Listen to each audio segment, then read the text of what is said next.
Good morning विद्यार्थियों। आज chapter 3 पर बात करेंगे। चैप्टर 3 है धातु एवं अधातु। पिछले समय में हमने चैप्टर 1 और 2 किया था।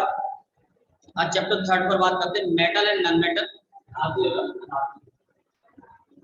तो धातु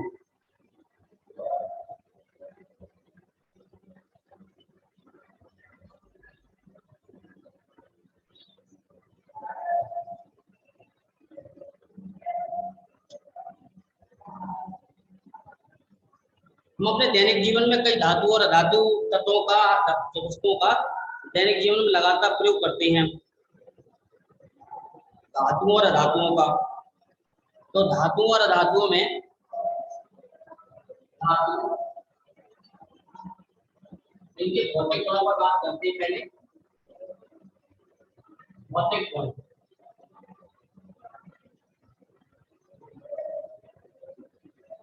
हम किसी वस्तु की पहचान जो है विज्ञान में उनके भौतिक गुणों और रासायनिक गुणों के आधार पर करते हैं। भौतिक गुण और रासायनिक गुणों के आधार पर करते हैं। भौतिक गुण क्या होते हैं? भौतिक गुणों को कायदा जिन गुणों को हम देखकर, छूकर, स्पर्श देखकर, छूकर और सूंघकर पता कर सकते हैं। अपनी ज्ञानेंद्रियों द्वारा जिनका अनुभव कर सकते हैं, जिनसे किसी बारे में तक पर पहुंच सकते हैं, उन्हें कहा जाता है भौतिक गुण। साधारण तरीके से रासायनिक गुणों को कहते हैं कि रासायनिक ऐसे गुण कहे जाते हैं जिन गुणों का परीक्षण हमें प्रयोगशाला में प्रयोगों द्वारा निकालने पड़ते हैं और उनके द्वारा निष्कर्ष जो निकलते हैं वैसे गुण कहलाते हैं रासायनिक गुण। और भौतिक गुणों पर बात करें, धातुएं, धातुओं में स्वतंत्र इलेक्ट्रॉन होते हैं, ये धन आयन बनाती है, इलेक्ट्रॉन त्याग कर। तो हमें ये रासायनिक गुण है धातुएं।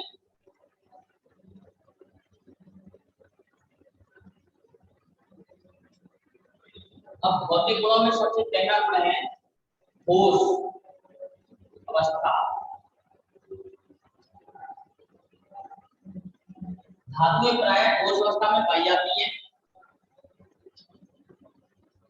इसमें अपवाद है पारा। पारा को छोड़कर, पारा में मरकरी, मरकरी मतलब हाइड्रोजन Hg, पारे का संकेत Hg होता है। सभी धातुएं लगभग सामान्यतः धातुएं ठोस अवस्था में पाई जाती है। उनमें केवल एक अपवाद है पारा।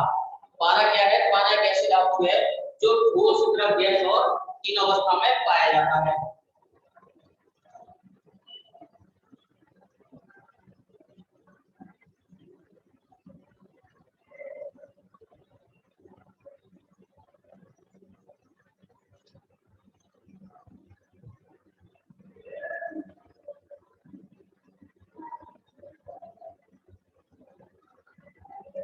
दूसरा गुण है धातुएं प्रायः चमकदार होती हैं। सभी धातुएं लगभग चमकदार होती हैं। उनमें एक धात्विक चमक पाई जाती है।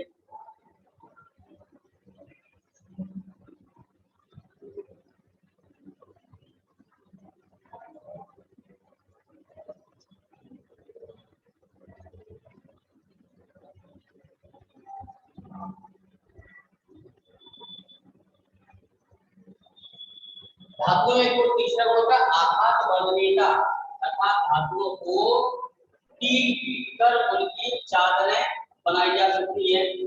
पीट कर चादरें एवं तार बनाई जा सकती है। जैसे लोहे की चादर बनाई जाती है, तांबे के तार बनाए जाते हैं, एल्यूमीनियम के तार बनाए जाते हैं। तार बनाने वाले गुण को कहते हैं तन्यता। इस गुण को एक साथ लिख सकते हैं, आघात वर्धनीयता एवं तन्यता। धातुओं को पीट कर उनकी चादर बनाई जा सकती है और उनके खींचकर तार खींचे जा सकते हैं।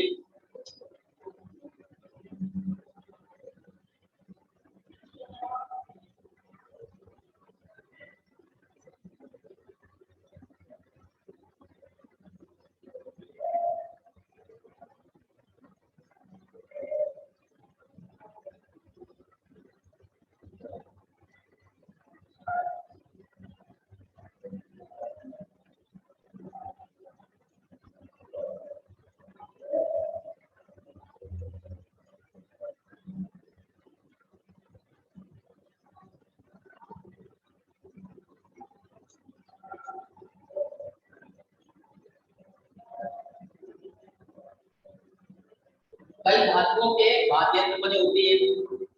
इन धातुओं से वाद्य यंत्र का मतलब है जैसे घंटी धातु की बनी होती है, क्योंकि उनको पीटने पर उनमें से ध्वनि उत्पन्न होती है। जैसे विद्यालय की घंटी, मंदिर की घंटी, तो ध्वनि उत्पन्न करने पर उनमें ध्वनि उत्पन्न होती है, बहुत तेज ध्वनि उत्पन्न होती है। इसके बाद में आते हैं चालकता।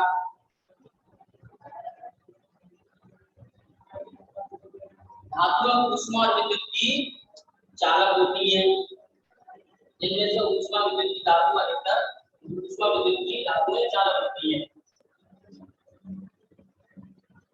इसीलिए इस गुण के कारण धातु ऊष्मा और विद्युत की चालक होती है। इसीलिए अधिकतर जितने बर्तन है वे सभी बर्तन जो है धातु के ही बनाए जाते हैं।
ये थे धातुओं के भौतिक गुण।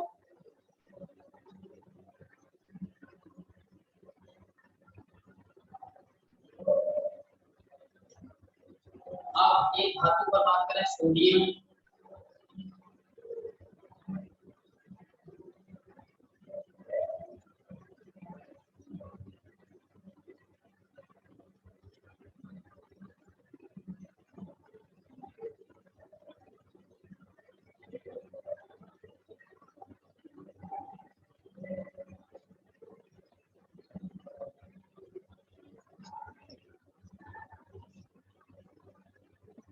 इसे हमेशा मिट्टी के तेल में डुबाकर रखा जाता है।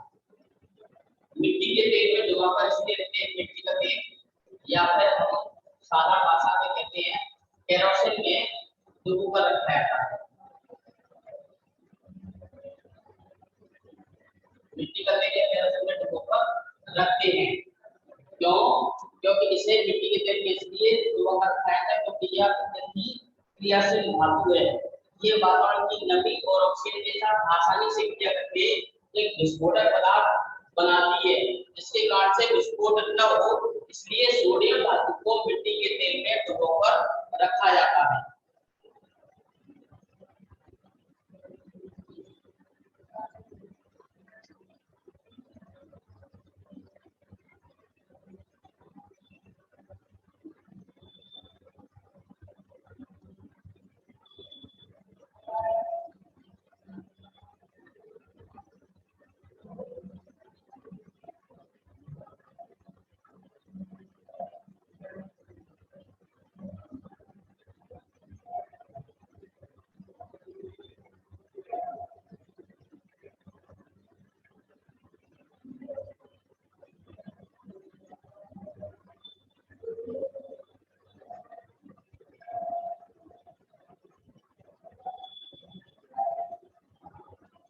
हमारे धातुओं के रासायनिक गुणों पर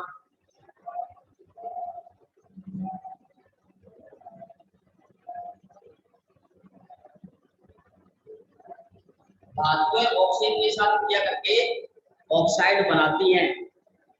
पहला रासायनिक गुण है धातुएं ऑक्सीजन के साथ क्रिया करके ऑक्साइड बनाती हैं।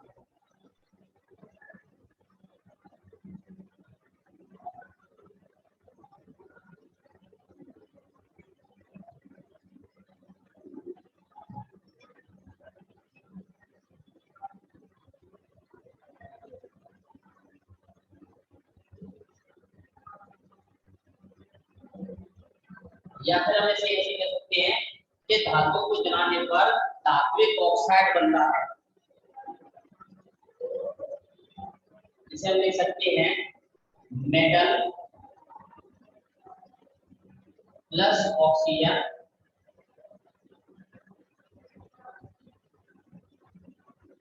तो बनता है मेटल ऑक्साइड।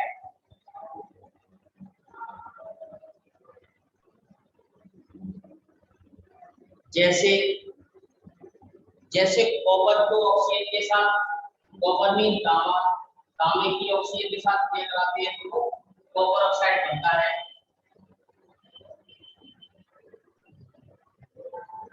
ये रहा, तांबे की ऑक्सीजन के साथ क्रिया करके तांबा क्या है, कॉपर ऑक्साइड बनाता है।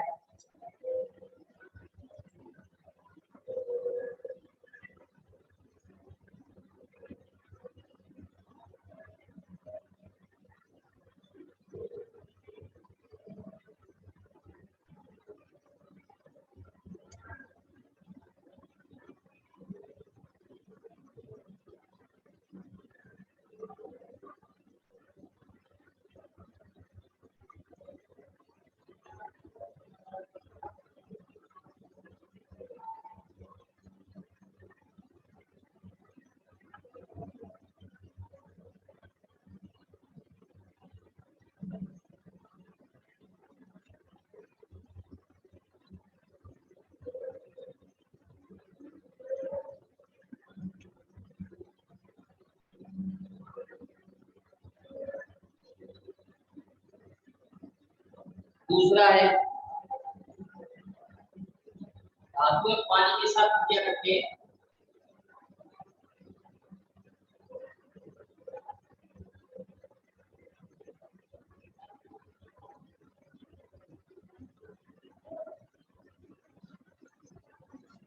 हाइड्रोक्साइड बनाती है।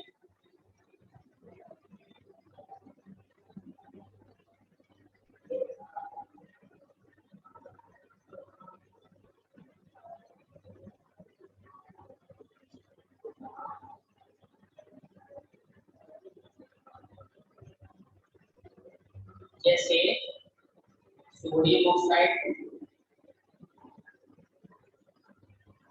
बनता है सोडियम हाइड्रोक्साइड।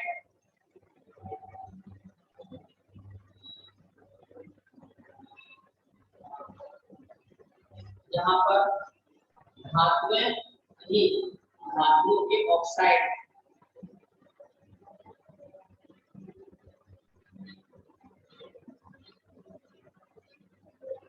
पानी के साथ क्रिया कर हाइड्रोक्साइड बनाते हैं। जैसे सोडियम ऑक्साइड अथवा पोटेशियम ऑक्साइड।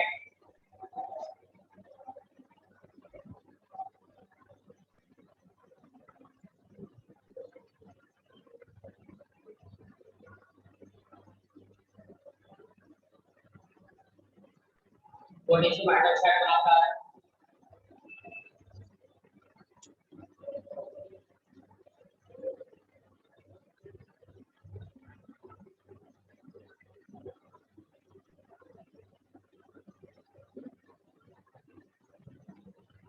यहाँ पे धातुएं पानी के साथ क्रिया करके हाइड्रोक्साइड बनाती है, सही है। ठीक, धातुएं पानी के साथ क्रिया करके हाइड्रोक्साइड बनाती है। Metal plus oxygen, metal plus पानी इक्वल टू मेटल हाइड्रोक्साइड।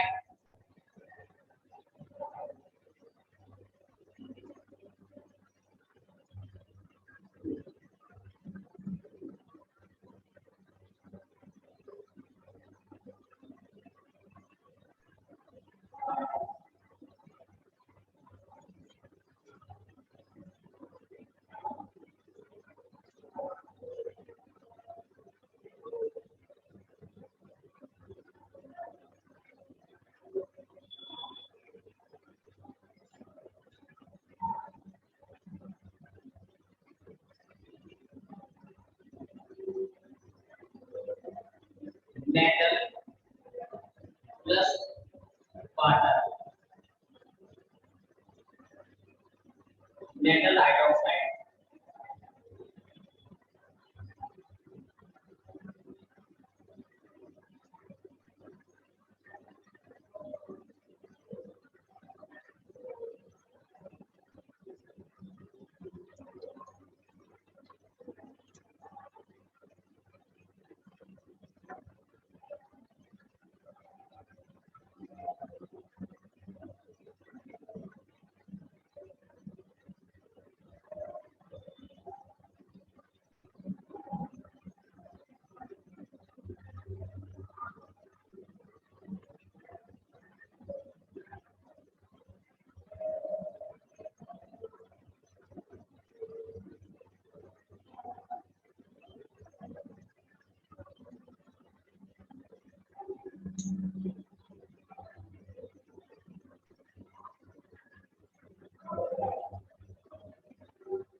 जैसे अभी ऑक्साइड लिखा था, धातुओं के ऑक्साइड पानी के साथ क्रिया करके हाइड्रोक्साइड बनाते हैं। इसी प्रकार से हम लिखेंगे, बताया आपको धातु पानी के साथ क्रिया करके हाइड्रोक्साइड बनाती है कि धातु प्लस पानी लिखेंगे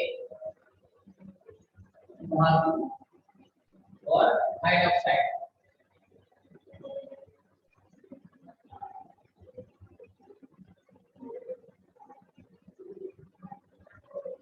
जैसे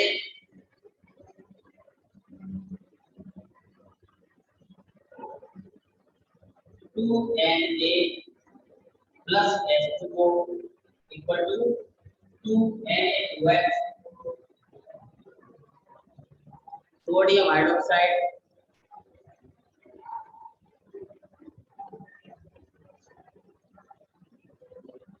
प्लस H2O और प्लस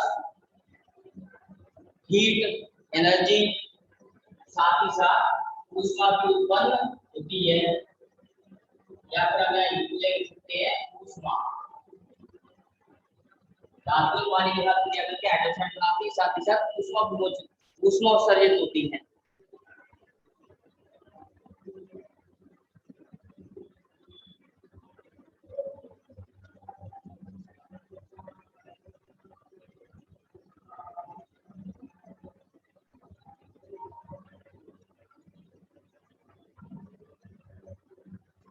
उसी तरह धातु अम्ल के साथ क्रिया करके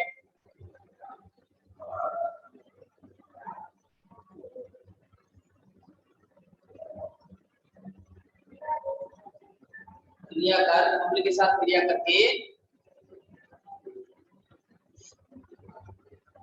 रबड़ एवं हाइड्रोजन मुक्त करते हैं।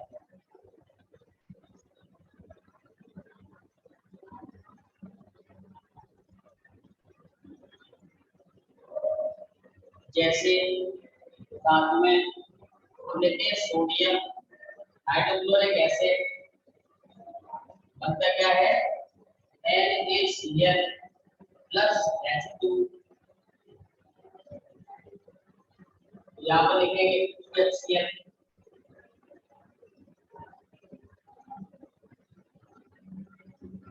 ये रहा क्या है, या फिर आप क्या लवण बनाती है और हाइड्रोजन गैस मुक्त करती है।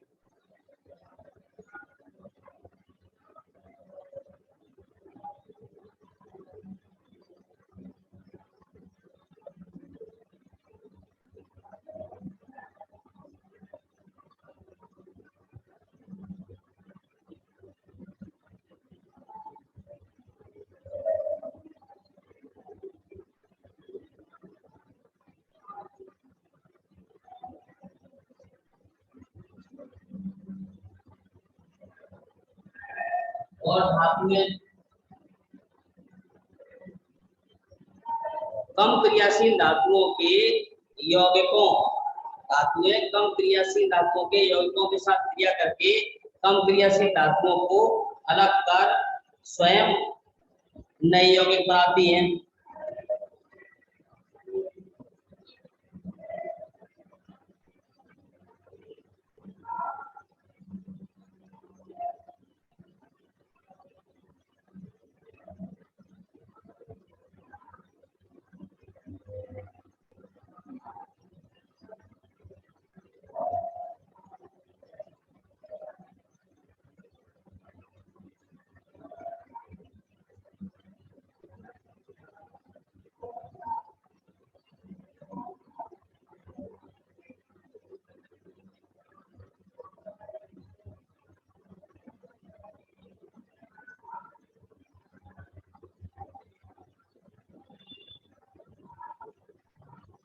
अब आते हैं हम इलेक्ट्रॉन डॉट स्ट्रक्चर पर। बिंदु संरचना,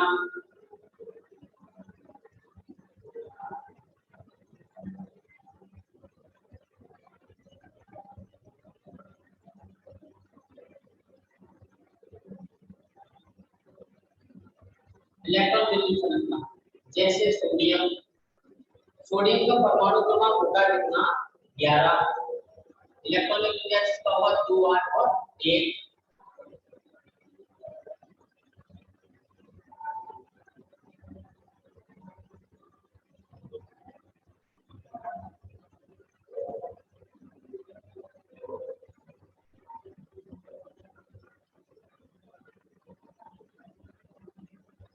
उसी तरह ऑक्सीजन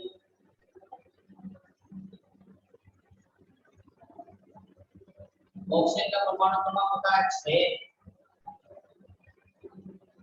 इलेक्ट्रॉनिक दुनिया का 2 और 4। अब इनकी इलेक्ट्रॉनिक संरचना अगर देखें ऑक्सीजन की, तो ऑक्सीजन इसकी बाहर इलेक्ट्रॉन कितने इलेक्ट्रॉन होते हैं ऑक्सीजन के, या लिखते हैं 4, तो हम उसे लिख सकते हैं ऐसे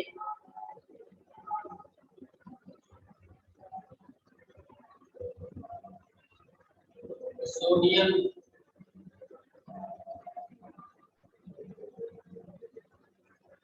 एक इलेक्ट्रॉन है,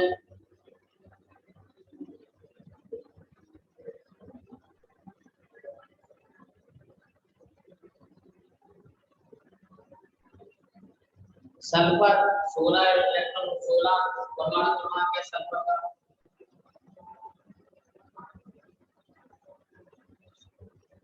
इसका इलेक्ट्रॉनिक संख्या होगा 2 8 10 6 16। तो सल्फर के लिए लिखेंगे तो सल्फर इसकी बाहर इलेक्ट्रॉन कितने इलेक्ट्रॉन होंगे 6। इस तरह किसी भी तत्व की इलेक्ट्रॉन बिंदु संरचना लिख सकते हैं।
अब आते हैं पाठ के प्रश्नों पर। सबसे पहला है ऐसी धातु का उदाहरण दीजिए जो कमरे के ताप पर द्रव अवस्था में पाई जाती है। कमरे के ताप पर द्रव अवस्था में पाई जाने वाली धातु होती है पारा अर्थात मरकरी।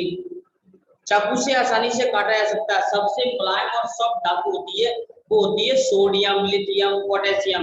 ये इतनी मुलायम होती है कि हम जो है चाकू से इनको काट सकते हैं।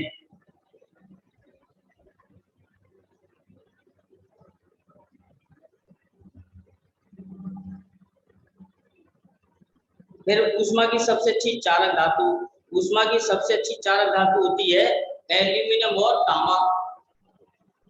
ऊष्मा की कुचालक धातु होती हैं लीड और मरकरी। मरकरी मीन पारा। आघातवादी तथा तन्य का अर्थ, कुछ धातुओं को पीट पीट कर पतली चादरें बनाई जा सकती है, इसे कहते हैं आघातवादिता। और कुछ धातुओं को पतले तार के रूप में खींचने की क्षमता कहलाती है तन्यता, अभी बताया था। फिर अगला प्रश्न है धातुओं को सोडियम को केरोसिन में डुबोकर क्यों रखा जाता है। थोड़ी देर पहले मैंने आपको बताया था कि सोडियम ऐसी धातु है जो अत्यधिक क्रियाशील धातु है। अगर इसे वातावरण नमी में खुला छोड़ दिया जाए तो ये क्या है, वातावरण की नमी के साथ ऑक्साइड बनाएगी और एक विस्फोटक पदार्थ बनाती है। इसलिए इसे जो है मिट्टी के तेल में डुबो रखा जाता है। तो यही कारण है कि धातु आसानी से वायुमंडल की वायु के साथ क्रिया करके आग पकड़ सकती है, इसलिए इसे मिट्टी के तेल में डुबो कर रखा जाता है। अब हम लिखेंगे निम्नलिखित अभिक्रियाओं के लिए समीकरण। भाप के साथ आयरन भाप कहते हैं जो भाप होती है वो वाष्प भाप जो होती है वो जल के रूप में होती है, तो उसे हम क्या लिखेंगे H2O। और आयरन मीन Fe, तो FeH2O के साथ अभिक्रिया कराकर हमें रासायनिक समीकरण लिखना है। लिखते हैं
सेकंड नंबर, जल के साथ कैल्शियम और पोटेशियम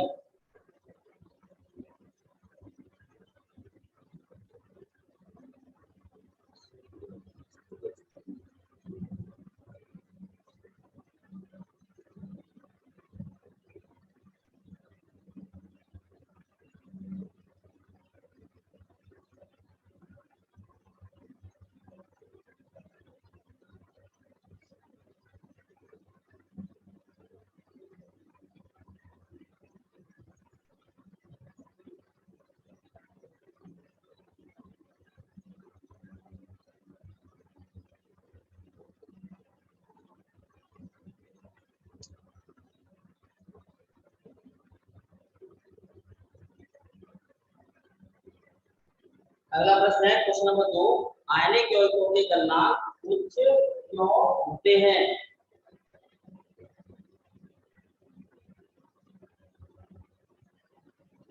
आयनिक यौगिकों में परस्पर आयनिक आकर्षण बहुत अधिक होता है, जो बहुत ही शक्तिशाली होता है। इस शक्तिशाली बंध को तोड़ने के लिए अत्यधिक ऊर्जा की आवश्यकता होती है, इसलिए इनका गलनांक अत्यधिक उच्च होता है।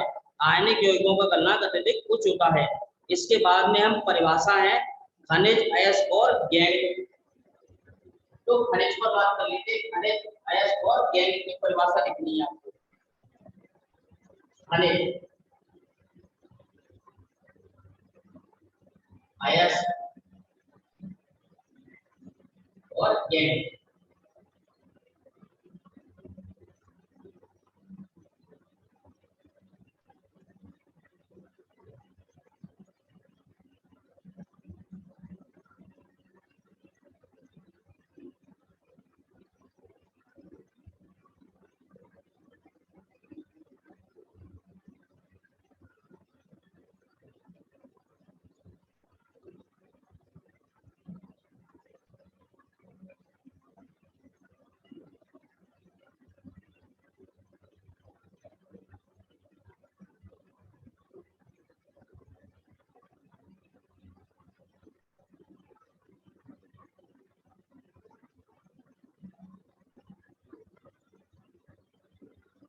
खनिज, खदानों से खोदकर निकाले जाने वाले पदार्थ जिनको खदानों से खोदकर निकाला जाता है।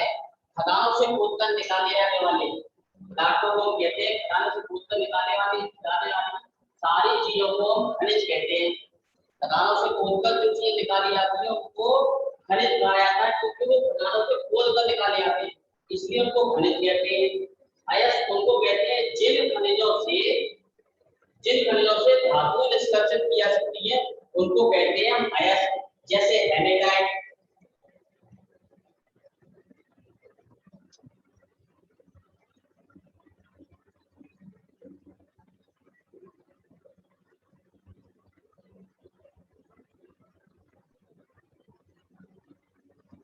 वे पदार्थ जिनमें धातु अपने योग्य रूप में पाई जाती है कहलाती है। दूसरा, अब खनिज जिनसे धातु निष्कर्षण किया सकती है उनको अयस्क कहते हैं, और जो खदानों से खोदकर निकाले जाने पदार्थ होते हैं उनको खनिज कहा जाता है। वे खनिज जिनसे धातु निष्कर्षण की जा सकती है उनको अयस्क कहते हैं। और सभी खनिज क्या है, शुद्ध नहीं होते, तो उनमें अशुद्धियां भी होती हैं, और उन अशुद्धियों सहित उन अशुद्धियों को यहाँ पर क्या कहते हैं, गैंग, अशुद्धियों को गैंग कहा जाता है।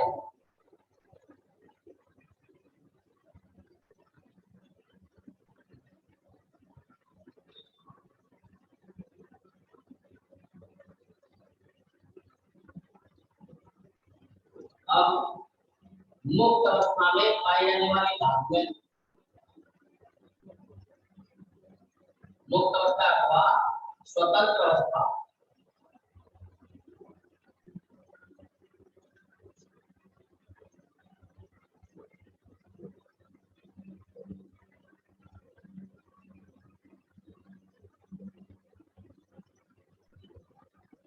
उन धातुओं के नाम लिखने हैं। मुक्त अवस्था, स्वतंत्र अवस्था में पाई जाने वाली धातुओं के नाम लिखने हैं। तो स्वतंत्र और मुक्त अवस्था में पाई जाने वाली धातु है सोना एवं चांदी।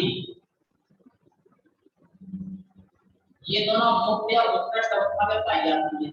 ये दोनों उत्कृष्ट एवं स्वतंत्र अवस्था में इसलिए पाई जाती है क्योंकि ये वातावरण की नमी और ऑक्सीजन के साथ आसानी से क्रिया करके कोई नए यौगिक नहीं बनाती है, जिसके कारण से इनकी चमक बनी रहती है। अधिकतर इनकी चमक क्या है, नष्ट नहीं होती है। इसलिए सोना या चांदी धातुएं जो है मुक्त अवस्था में पाई जाती है। बाकी जैसे इस जगह पर लोहा ले लें, लोहे को अगर थोड़ा छोड़ देते तो लोहे में क्या होता है, जंग लग जाती है, संचार होना शुरू हो जाता है। इसी प्रकार से अन्य धातुएं भी यदि वातावरण की नमी खुली अवस्था में छोड़ देती है तो वे भी अपनी चमक धीरे धीरे करके खो देती है। तो सोना या चांदी क्या है, अपनी चमक नहीं खोते आसानी से, इसलिए पाया ये स्वतंत्र अवस्था में पाई जाती है।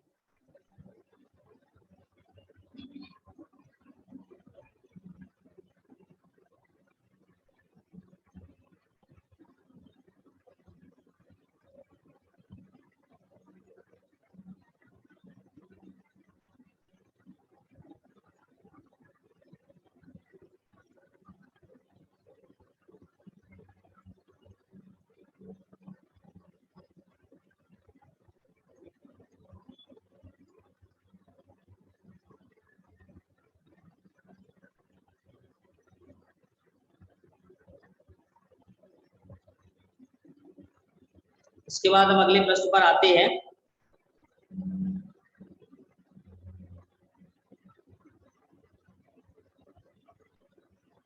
अगला प्रश्न है, कौन सी धातु आसानी से संक्षारित नहीं होती? संक्षारण, सबसे पहले बात करें हम संक्षारण पर। संक्षारण होता क्या है? संक्षारण, संक्षारण होता है धातु का परत दर परत नष्ट होना संक्षारण कहलाता है।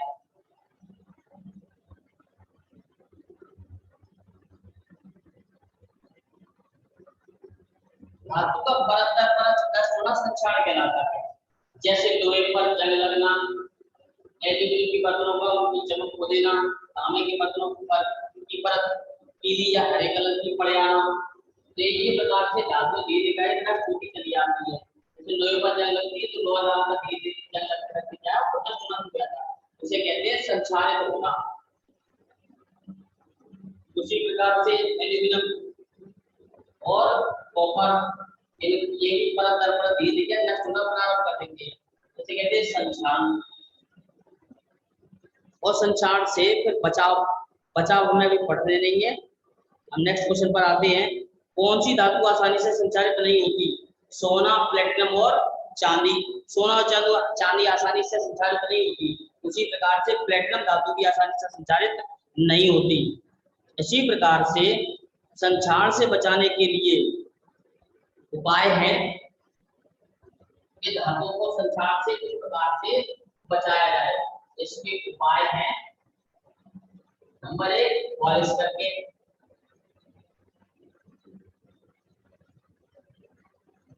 नंबर 2 ग्रीस या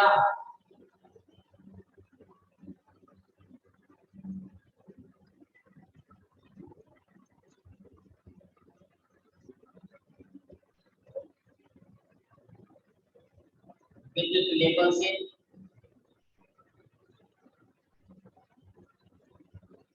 अथवा मिश्र धातु बनाकर।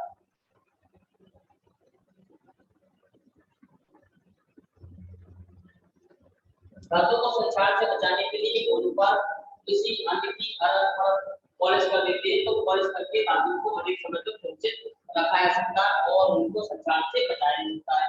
उसी प्रकार को धातुओं को ग्रीस या तेल लगाकर रखने से भी वे संक्षारित होने से बच जाती है। तो धातुओं पर विद्युत विलेपन किया जाता है। विद्युत विलेपन इलेक्ट्रॉनिक विद्युत विलेपन विद्युतीकरण से किया जाता है। इस पर एक धातु पर दूसरे धातु की पर चढ़ा दी जाती है, उसे विद्युत विलेपन कहते हैं। फिर संक्षारण से बचाने के लिए धातुओं को दो या दस से धातुओं को एक मिलाकर जो है मिश्र धातु बनाई जाती है। एक विशेष सामग्री मिश्रण होता है जिसमें निश्चित अनुपात को मिलाया जाता है। मिश्र धातु बनाकर भी धातु को संक्षारण से बचाया जा सकता है।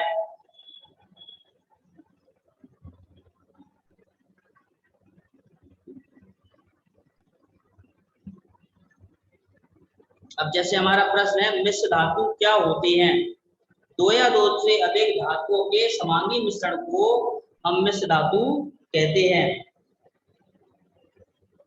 अब विकल्प है लोहे के फ्राइंग पैन को जंग से बचाने के लिए निम्न में से कौन सी विधि उपयुक्त है? नंबर 1 ग्रीस लगाकर, नंबर 2 पेंट लगाकर, नंबर 3 जिंक की परत चढ़ाकर, नंबर 4 है ऊपर के सभी। तो यहाँ पर जिंक की परत चढ़ाई जाती है, लोहे के फ्राइंग पैन पर जिंक की परत चढ़ा दी जाती है। तो ऑप्शन सही सी नंबर का है।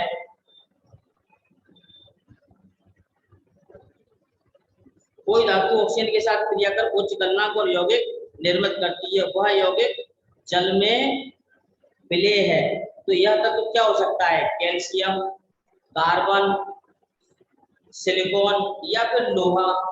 कोई धातु ऑक्सीजन के साथ क्रिया करके उच्च गलनांक यौगिक निर्मित करती है, तो वह तत्व हो सकता है कैल्शियम।